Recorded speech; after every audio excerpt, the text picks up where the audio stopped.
সন্তানকে ফেলে রেখে এত শিক্ষক এসেছেন, তাদের সময়টাকে বহু সময় তার বাড়িতে থাকলে পরে এই সময়ের একটা সময়ের মূল্য ছিল, সেই সময়ের মূল্যের একটা অর্থ তার সংসারকে সমৃদ্ধ করতে পারত।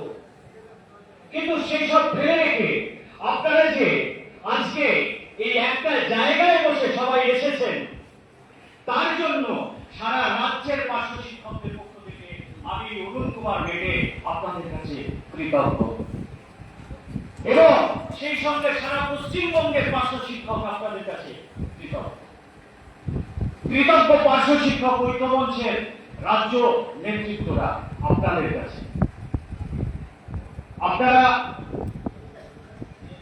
যার জন্য এখানে এসেছেন, যে পার্শ্ব শিক্ষক ঐক্যমঞ্চ অনেক বিতর্কিত মঞ্চ, বিতর্ক আছে, বিতর্ক ছিল, আবার বিতর্ক থাকবে। তাহলে পার্শ্ব শিক্ষকদের সম্মান এবং তাদের হতগৌরব উদ্ধার করবার জন্য কোন মঞ্চটাকে আমরা আগে ধরব, আজকে বলবার সময় এসেছে। আমরা বর্তমান প্রেক্ষাপট পরিবর্তনের ক্ষেত্রে আমরা কি লক্ষ্য করছি, আর কেনই বা আমাদের এই জেলা জুড়ে আপনাদেরকে এইরকম সম্মেলনের আয়োজন করবার জন্য আমরা আসছি, এটা আপনাদেরকে বুঝতে হবে। বোঝার একটাই কথা, বিগত 27শে ফেব্রুয়ারি থেকে 6ই মার্চ পার্শ্ব শিক্ষক ঐক্যমঞ্চ একটা আন্দোলন করেছিল। কেন করেছিল? তার করার কারণটা কি? প্যারা টিচার আন্দোলনের ইতিহাসে দেখা গেল পার্শ্ব শিক্ষক ঐক্যমঞ্চ নাম নিয়ে 2017-তে জন্মগ্রহণ করল। 2018-তে একটা আন্দোলন হয়েছিল লেনিন মূর্তির পাদদেশে, সেখান থেকে স্বামী আক্তার সিধুকরণ বলে ভেঙে পড়লেন। তারপর তাকে, অর্থাৎ তখন মৌলভীবাদী নিখিলবঙ্গ পার্শ্ব শিক্ষক সমিতির, তাকে সাহায্য করার জন্য একদল উদ্যমী, বুক ভরা সাহস নিয়ে একদল যুবক, যার অন্যতম নেতৃত্ব ছিল ভূমিরাজ ঘোষ, তাকে সাপোর্ট দিয়ে একটা আন্দোলনকে সংযুক্ত করার চেষ্টা করেছে। এবং সে আন্দোলনে হেলস্ট্রিট থানায় আমাদের নামে একটা কেস হয়েছিল।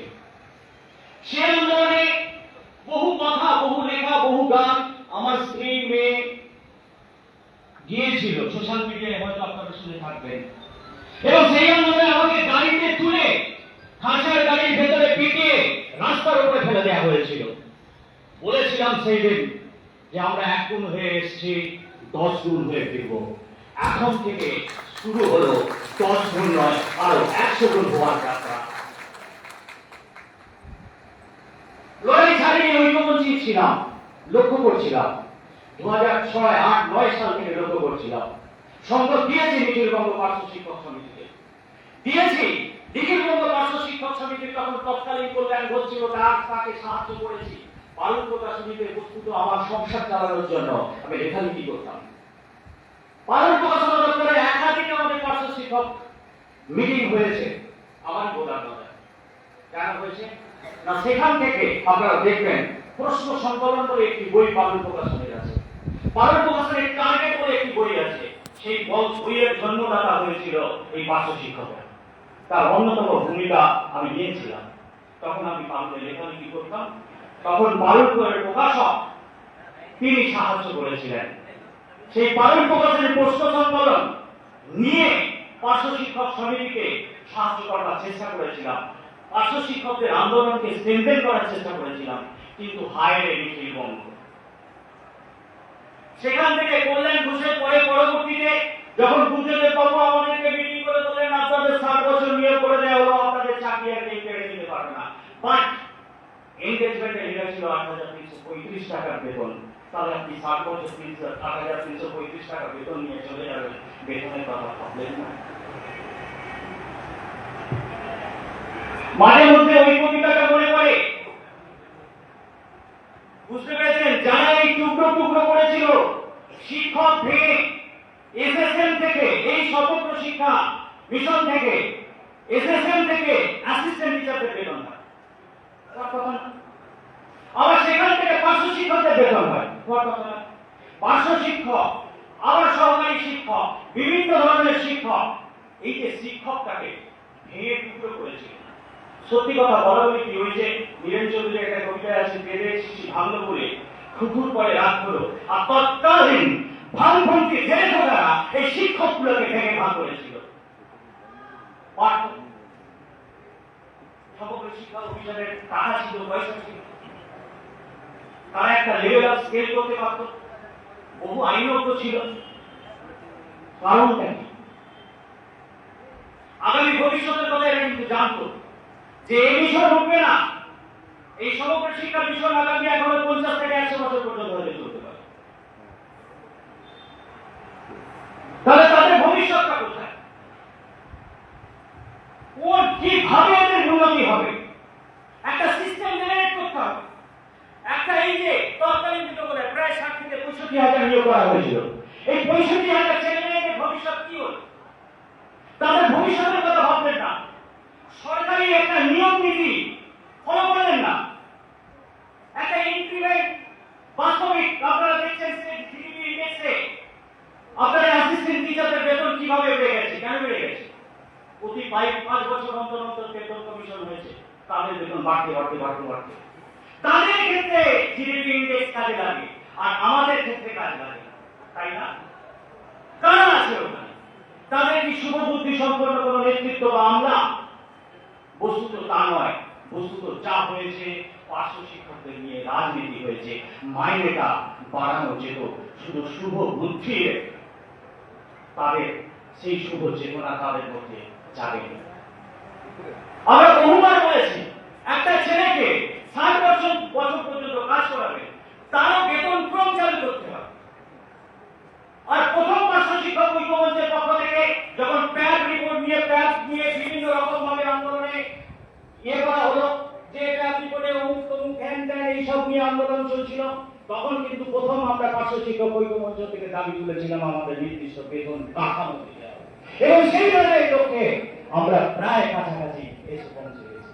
আপনারা শুধু হাতে হাত রেখে, আর এই সংগঠন নয়, পালাপুর বৃহত্তরে বিজেপি সরকার এসেছে, তাদেরও একাধিক টিচার সংগঠন আছে, বাট প্যারা টিচার আপনার সবটা পার্শ্ব শিক্ষক, আমরা আমাদের সংগঠনকে আপলিটিক্যাল বলি। বস্তুতে একটা জিনিস মাথায় রাখবেন, যে কথা বলছিলাম, 13 ফেব্রুয়ারি নিউ টাউনে বসে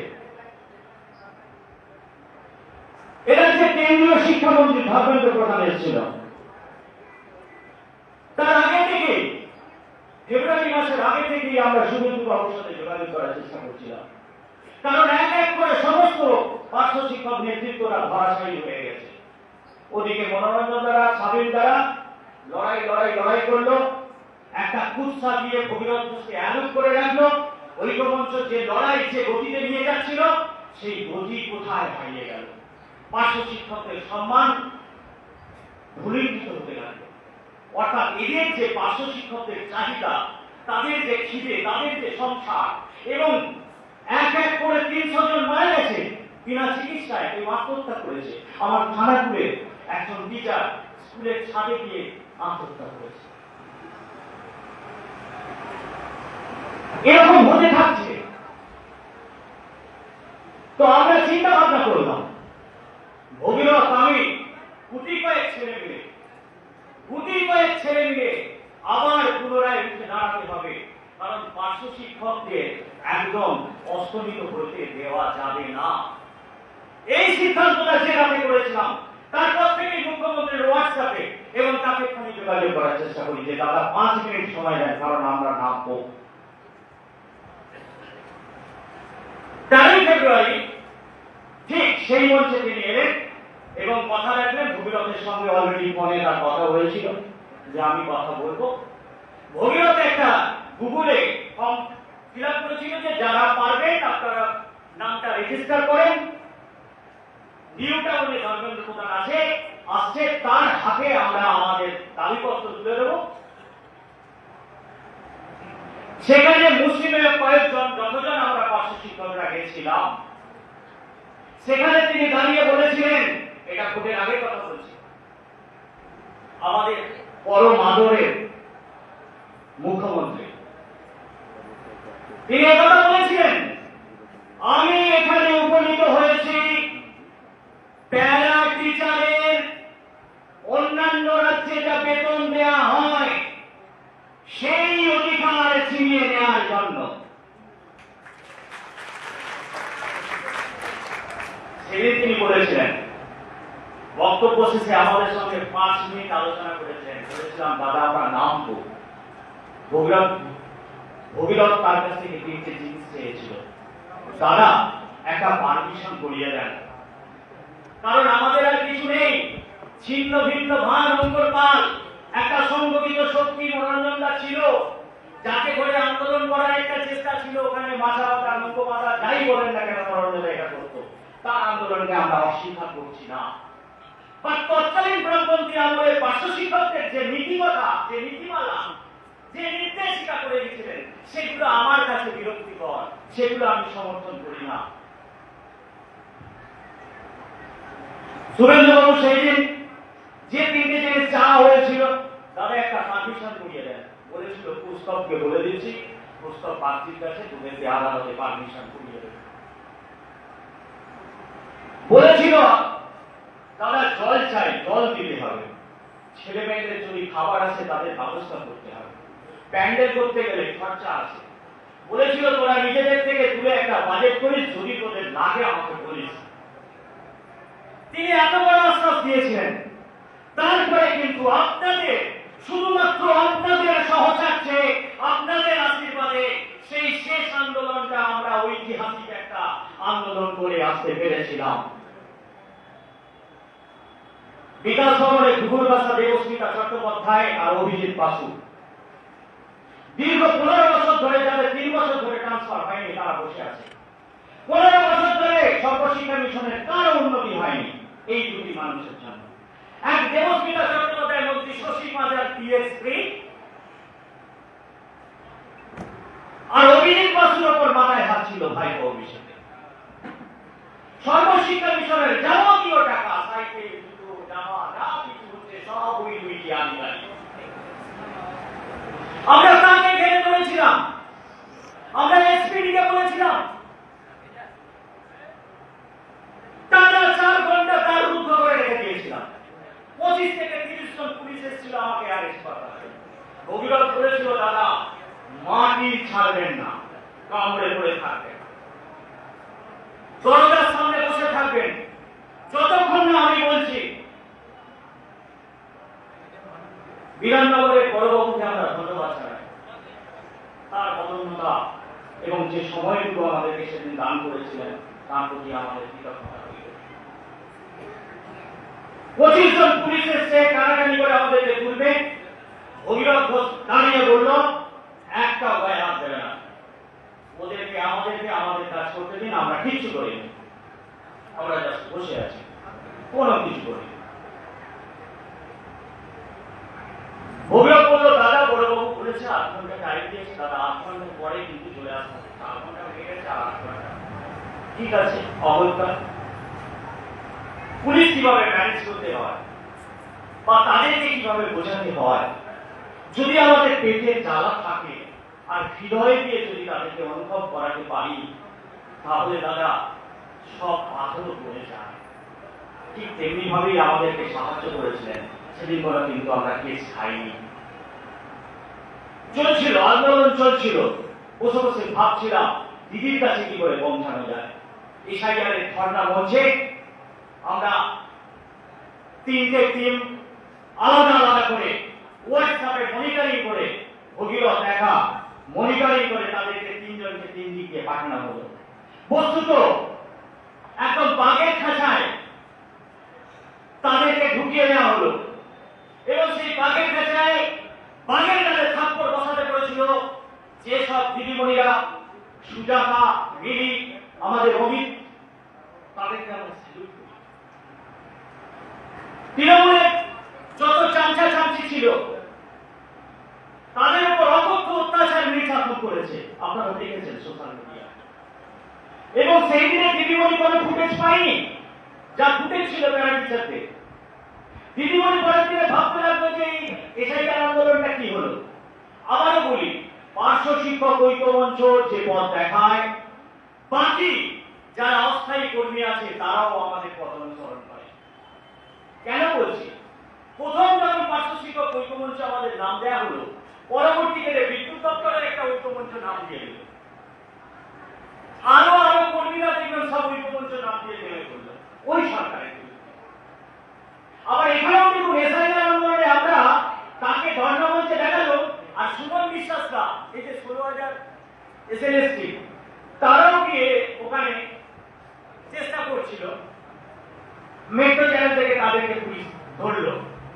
বসুদেবকে অভিষেক দেখলো যে বাস্তবিকই যারা অস্থায়ী কর্মী আছে এরপর আসা আইসিডিএস সব কর্মীরাই বোধহয় এই ধর্ণা মঞ্চে এসে ছাপিয়ে পড়বে, কারণ সরকারের শেষ সময় চলছে, আর কিছুদিন পরই ভোট ঘোষণা হয়ে যাবে।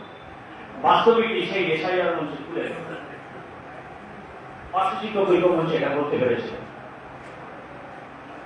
এবং পার্শ্ব শিক্ষকদের রুচির দাবি এবং তাদের সম্মানটাকে কত গৌরবটাকে জাগিয়ে রাখার চেষ্টা করেছিলাম, এবং সেই সঙ্গে আমরা এই সরকারটাকে উদ্ধার করবার ডাক দিয়েছিলাম। সরকারের পর পরিবর্তন হয়েছে, বাস্তবিক পার্শ্ব শিক্ষক ঐক্যমঞ্চ কি করছে না করছে আপনারা সবাই জানেন। আমরা নদীগ্রামে ছুটে গেছি দুবার। আমাদের একটাই টার্গেট, একজন মাত্রই আমাদের অভিভাবক, তিনি হলেন এই রাজ্যের মুখ্যমন্ত্রী। তিনি পার্শ্ব শিক্ষকদের জন্য ভেবেছেন এবং আগামী দিনে আমাদের যাতে বেতন কাটানো হয় তারও তিনি চেষ্টা করছেন। এবং তিনি বলেছেন, আমরা প্রস্তাব বাবুটা যখন আমি দেখা করতে চাই, তিনি বলেছেন দাদা অনেক কষ্ট করে এই ফার্স্ট টাইম তোদের ব্যাপারটা করেছে, কিন্তু তোদের ব্যাপারটা সুযোগ বোঝাই একমাত্র প্যারেন্টিং না। ভালো করে শুনে রাখুন, আপনারা একমাত্র বিশুদ্ধ নিয়োগ পদ্ধতিতে এসেছেন। আপনার সার্ভিসে প্রত্যেকটা, আমরা বলেছি প্যারাটিচারকে যদি ঝাড়াই বাছাই করেন তো করুন। প্রত্যেকটা জেলা অফিসে আপনাদের রেকর্ড রাখা আছে, প্রত্যেকটা বিদ্যালয়ে আপনাদের অফিস রেকর্ড রাখা আছে, আপনাদের প্যানেল অ্যাপ্রুভ করা হয়েছে, বায়োসার পারমিশন করা হয়েছে, ডেপুটি ম্যাজিস্ট্রেটের অ্যাপ্রুভাল আছে, এবং সেই সঙ্গে স্টেট প্রজেক্ট অফিসার সর্বোপরি মুখ্যমন্ত্রী, যেটা আমাদের স্টেট প্রজেক্ট, এই যে ডিবিএসএসএন এর সর্বময় কর্তা থাকে দুজন, এক হচ্ছে স্টেট প্রজেক্ট অফিসার অর্থাৎ পশ্চিমবঙ্গ সমগ্র শিক্ষা প্রকল্প পরিকর্তা, এবং তার সঙ্গে থাকেন এই রাজ্যের মুখ্যমন্ত্রী। অর্থাৎ তাদের মধ্যে আমরা চাকরি পেয়েছি সেন্ট্রাল বেস প্রজেক্টে, যেটা অটল বিহারী বাজপেয়ী চালু করেছিল। প্রত্যেকটা সেন্ট্রাল সিস্টেমে তারা যেমন নির্দেশিকা দিয়েছিল সেই সিস্টেমে আমরা নিয়োগ করেছি, তাই পাইনি না। অতএব যারা দিদিমণি আছেন, যারা বিদ্যালয় থেকে এতদিন ধরে থ্রেট খেয়ে এসছেন, হেডমাস্টার হেডমিস্ট্রেসের লাল চোখ থেকে এসছেন, যেমন খুশি করো বলে যেমন খুশি কাজ করিয়ে দিয়েছে, আর সেদিন চলবে না। আপনারা রিসার্চ হয়ে যান। আজকে এই মঞ্চ থেকে দাঁড়িয়ে আমি বলে যাচ্ছি, দিদি আপনাদের জন্য পার্শ্ব শিক্ষক ঐক্যমঞ্চ কিন্তু কিছু করে উঠতে পারেনি, তার জন্য আমরা ক্ষমা পাচ্ছি। আমি ব্যক্তিগতভাবে আমার হৃদয় থেকে আমি বলি, আন্দোলন করব, আন্তরিকভাবে করব, কোন রকম রাজনীতির খেলা নয়, আন্দোলন খেলা নয়। মরবো তো মরবো, পাশে আপনারা থাকবেন। এই কথা বহু জেলায় আমি বলে এসেছি, পাশে আপনারা থাকবেন। হয়তো মাথাটা ফাটিয়ে দিতে পারে, হয়তো একটা গুলি চলতে পারে, আপনারা পাশে থাকবেন, চাপিয়ে নিয়ে যে হসপিটালাইজ করবেন, পারলে আমার বডিটাকে নিয়ে আমার বাড়ি পৌঁছে দেবেন। এ কথা আমরা বলি, এই কারণেই বলি, কারণ পার্শ্ব শিক্ষকদের এই যে ভাঙা মেরুদণ্ড সেটাকে সোজা করতে গেলে, এবং তাদের মধ্যে যে পার্শ্ব শিক্ষক সত্তা আছে, এতগুলো এমএ এমএসসি পাস করা বিবেক তদানীন্তন 80 দশকে 70 দশকে 90 দশকে আমি মনে করি নির্ভেজাল শিক্ষায় শিক্ষক এই সব পার্শ্ব শিক্ষকরা। পরবর্তী শিক্ষা ব্যবস্থা আপনারা বিদ্যালয়ে শিক্ষা দান করছেন, আপনারা জানেন কি পরিস্থিতি। তবে স্বাভাবিকভাবে আমাদের বিবেক আছে, আমাদের চেতনা আছে, আমাদের জ্বালা আছে, আমাদের যন্ত্রণা আছে। তাহলে আমার মাথার মধ্যে সেই বোধ, সেই চেতনা আসবে না কেন? সেই বোধ, সেই চেতনা আপনাদের প্রত্যেকটা মাথার মধ্যে ঢুকিয়ে নিন। আগামীতে এখনো পর্যন্ত আমাদের অনেক দূর যেতে হবে। শুধু হাতে হাতটা শক্ত করে ধরে রাখবেন, একটাই সত্তা, পার্শ্ব শিক্ষক, প্যারাডিক্টার, আর কিছু দেখার দরকার নেই। আর আমাদের সঙ্গে যিনি আছেন আমি বলে দিয়েছি, তাকে ধন্যবাদ দিয়ে তার সঙ্গে আলোচনা করে আর এই 5 বছরের কেন আমরা আগামী বছরের মধ্যেই যাতে কাঙ্ক্ষিত লক্ষ্যে পৌঁছাতে পারি, পার্শ্ব শিক্ষক ঐক্যমঞ্চ সরকার এবং সবার প্রস্তুত যে কোনো সময়ে যে কোনো জায়গায় আমরা ছুটে যাচ্ছি, আমরা বসে থাকি আপনাদের জন্য, কারণ আমরা বেশি দিন লড়াই করতে পারবো না। আমাদের জীবন খুবই আছে, ম্যাক্সিমাম হয়তো 10 থেকে 15 বছর কারাগারে চাকরি নেওয়া হতে পারে, আর বেশি হতে পারে না। আগামী 2-3 বছরের মধ্যে অনেকেই রিটায়ার করে যাবে। একটা সাংগঠনিক স্বীকৃতি থাকুক, এই যে সংগঠনটা হচ্ছে এর একটা জেলা কমিটি হবে, আপনাদের ব্লকে একটা কমিটি আছে, আগামী দিনে যারা রিটায়ার করবেন তার ইপিএফ তার গ্র্যাচুইটি টাকাগুলো যদি না পায় তাহলে আপনারা জেলা কমিটিতে যাবেন। জেলা কমিটির লোকেরা একদম পুরো স্টেট, একদম পুরো জেলায় গিয়ে ডিওর কাছ থেকে আপনারা আদায় করে ছাড়বেন। কোথাও কোনো ইন্টারেস্টের গন্ডগোল হলো, ভুলভাল বুঝিয়ে আপনার টাকা কম পেয়ে যাওয়ার অনেক সমস্যা থাকতে পারে, কিন্তু একটা সংগঠন থাকতে পারে এই সমস্যাটা দূর হয়। আপনাদের জেলাগত সমস্যা হলে আপনারা বলবেন আমরা স্টেটে যারা রয়েছি আমরা ওখান থেকে ম্যানেজ করব। যার যা সমস্যা হবে একটা সংগঠন থাকা দরকার, এবং এই সংগঠনটা মোদীজি বলে গেছেন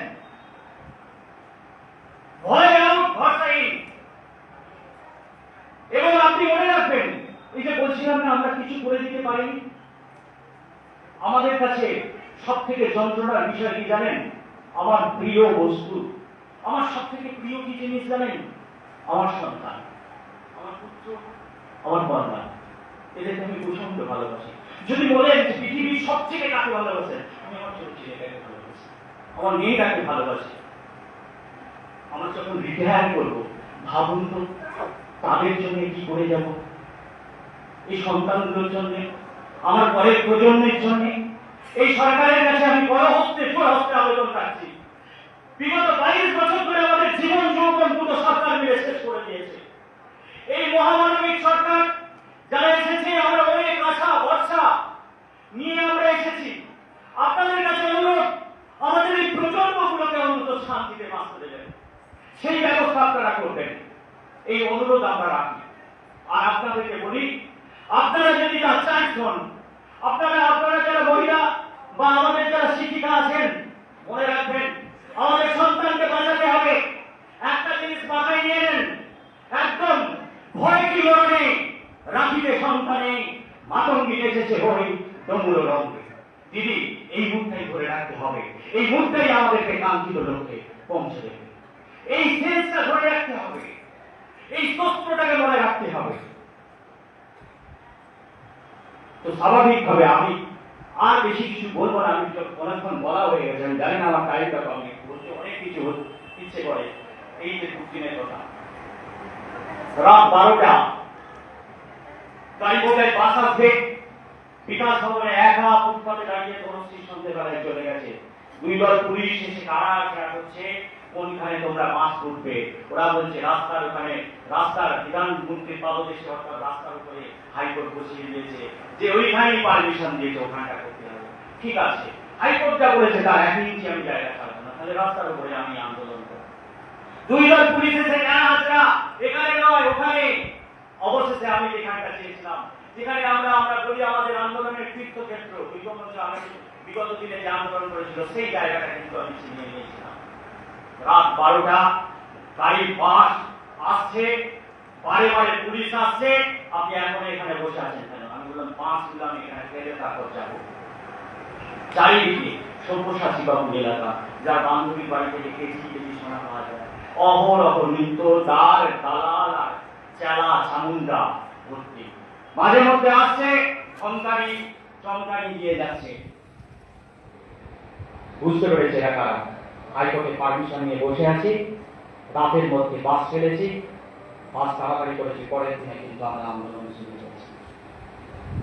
বুকের উপর ভরসা রেখেছি আর আপনাদেরকে জানিয়েছি, আপনারা সমর্থন করেছেন, সেই আন্দোলনকে আপনারা স্বাগত জানিয়েছেন, আশীর্বাদ করেছেন।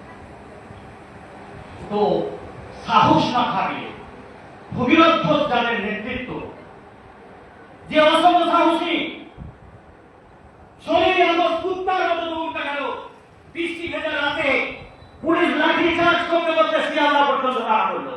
ভগীরথ ঘোষ শিয়ালদা থেকে ফোন করে বললো, দাদা আমি এখানে আসি, আমরা ফিডব্যাক নেবো, আমি ফিরে যাব না। আমি কি করছো, এরপরে আবার কি করে আন্দোলন জানাবে, আমি মানবো, আপনি চলে আসুন।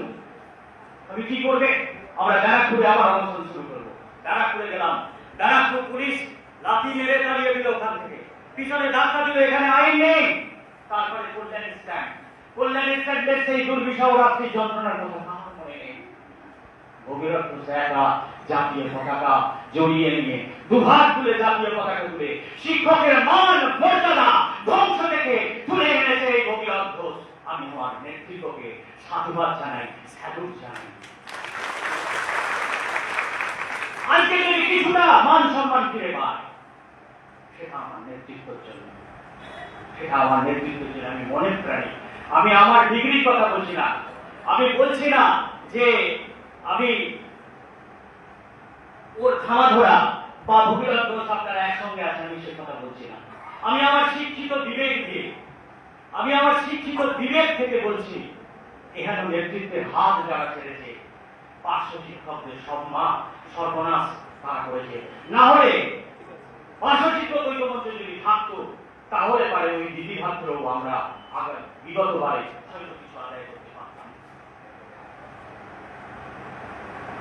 আরেকটা কথা জানেন, আপনারা যারা এই উত্তর দিনাজপুরে এসেছেন, ব্লক কমিটি এবং জেলা কমিটি সাংগঠনিক ব্যাপারটা ভগীরথ আমাকে বলে, ভাই প্যারা টিচারদের কিছু অসুবিধে হলে ভাই যারা ব্লকে আছেন তাদের কাছে যাবে, আর দয়া করে ফোনটা তুলে তাদের সঙ্গে দুটো কথা শেয়ার করবে, তারা শান্তি পায়, তারা শান্তি পায়। জেলা কমিটিতে যারা থাকবেন তাদেরকেও বলছি, ফোন করলে দয়া করে তাদের উপর মুখের উপর কিছু বলবেন না। বিগত 22 বছর ধরে যন্ত্রণা খেতে খেতে তার ছেলে মেয়ে সংসারের যে দৈনন্দিন, শিক্ষকরা যে কি অসহায় পরিস্থিতিতে আছে, আমাদের যে আর কেউ ভালো জানে না। তাই স্বাভাবিকভাবে আপনারা যারা জেলা কমিটিতে যারা নেতৃত্বে এসেছেন, নেতৃত্ব সেইভাবে তৈরি হোক, নেতৃত্ব সেইভাবে তৈরি হোক। এবং নেতৃত্বদেরকে আমি চার্জ করে যেতে চাই, আগামী দিনেও আপনারা কিন্তু হাতে হাত রেখে ঝাঁপিয়ে পড়বেন। প্রত্যেকটা ব্লক থেকে জেলা, জেলা থেকে রাজ্য, একটা শক্ত সমর্থ আগামী দিনে দৃঢ় এবং সুসংগত একটা পার্শ্ব শিক্ষক ঐক্যমঞ্চ আমরা সৃষ্টি করতে চাই, যেখান থেকে ফিরে আসার কোন সম্ভাবনা নেই। আগামী দিনে আমাদেরকে এটা করতেই হবে।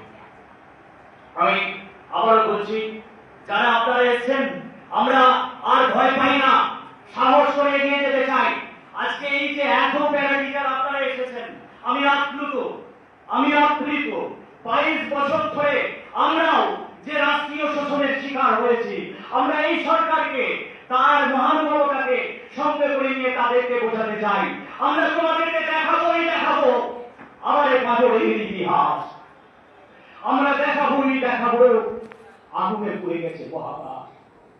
এ কথা তুমি ভাববে না, অনেকে গেছে দিনান্তে, তোমার আমার যত 42,000-এর চেতনা মেলাতে হবে এক সীমান্তে, মেলাতে হবে এক সীমান্তে, মেলাতে হবে এক সীমান্তে।